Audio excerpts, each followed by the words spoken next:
வணக்கம் நண்பர்களே.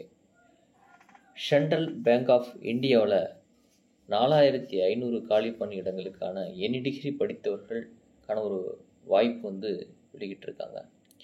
இது தமிழகத்திற்கான காலி பணியிடங்களும் இருக்குது. அதனுடைய விவரங்கள் பார்க்குறதுக்கு முன்னாடி இது வரைக்கும் நம்ம சேனலை நீங்கள் யாரும் சப்ஸ்கிரைப் பண்ணலைன்னா தவறாமல் சப்ஸ்கிரைப் பண்ணிக்கோங்க.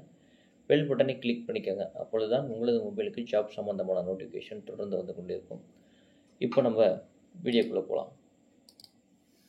இப்போ நம்ம ஸ்க்ரீனில் பார்க்குறது சென்ட்ரல் பேங்க் ஆஃப் இந்தியாவினுடைய வேலைவாய்ப்புக்கான நோட்டிஃபிகேஷன் தான் பார்க்குறோம். ஸோ இதில் பார்த்திங்கன்னா சென்ட்ரல் பேங்க் ஆஃப் இந்தியாவில் 4500 காலி பணியிடங்களுக்கான அப்ரண்டிஸுக்கான நோட்டிஃபிகேஷன் தான். ஸோ பேங்க்கில் வேலைவாய்ப்பு அப்படிங்கிறது மிக சிறந்த பணி. இந்த ட்ரைனிங் எடுத்துக்கூடிய ஒரு வாய்ப்பு தான் இந்த அப்ரண்டிஸ் அப்படிங்கிறது. 4500 காலி பணியிடங்கள் இருக்குது.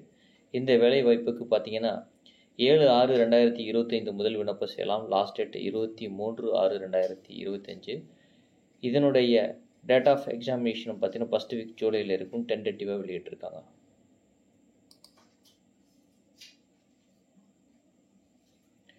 எலிஜிபிலிட்டி அப்படின்னு பார்த்தீங்கன்னா இந்தியனாக இருக்கணும். அந்த விவரங்கள்லாம் கொடுத்துருக்காங்க. ஏஜ் 31/5/2025 28 to 28 மேக்ஸிமம் இருக்கணும். 2 டிகிரி படித்தவர்கள் இந்த வேலைவாய்ப்புக்கு விண்ணப்பம் செய்யலாம். ஸோ 12 month இந்த பீரியட் ஆஃப் ட்ரைனிங்.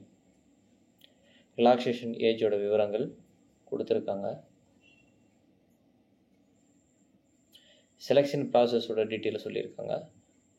இங்கிலீஷ் ஹிந்தியில் தான் எக்ஸாம் டெஸ்ட் இருக்கும் அப்படிங்கிற விவரங்கள் சொல்லியிருக்காங்க. ஸோ மார்க்கோட டீட்டெயில்ஸ் போன்ற விவரங்களும் கொடுத்துருக்காங்க. Contract of apprentice detail, duration of training, stipend 15,000 கொடுக்குறதாக சொல்லியிருக்காங்க.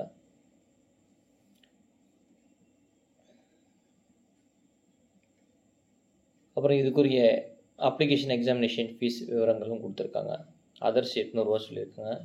பிடபிள்யூபிடிக்கு பார்த்தீங்கன்னா 400 + ஜேசி, எஸ்சி எஸ்டி உமன்ஸுக்கு பார்த்தீங்கன்னா 600 போன்ற விவரங்களும் கொடுத்துருக்காங்க. இது ஆல் ஓவர் இந்தியா ஃபுல்லும் தான் அந்த 4500 காலி பணியிடங்கள்.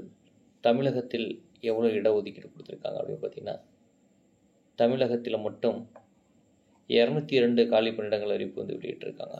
ஸோ மொத்தம் 4500, தமிழகத்தில் 202. அனைத்து மாவட்டங்களிலும் இந்த வேலைவாய்ப்பு அப்ரண்டிஸுக்கான இடம் இருக்குது. ஸோ பேங்க் வேலைக்கு போகணுங்கிறவங்க இது ஒரு வாய்ப்பு. தமிழ்நாட்டில் எங்கெங்கே அப்படிங்கிற விவரங்களும் இதில் சொல்லியிருக்காங்க. அவசியம் அந்த நோட்டிஃபிகேஷனை முழுமையாக படித்து புரிந்து கொண்ட பிறகு இந்த வேலைவாய்ப்புக்கு விண்ணப்பம் செய்யுங்கள். மீண்டும் ஒரு நல்ல வேலைவாய்ப்பு தகவலோடு சந்திப்போம். நன்றி, வணக்கம்.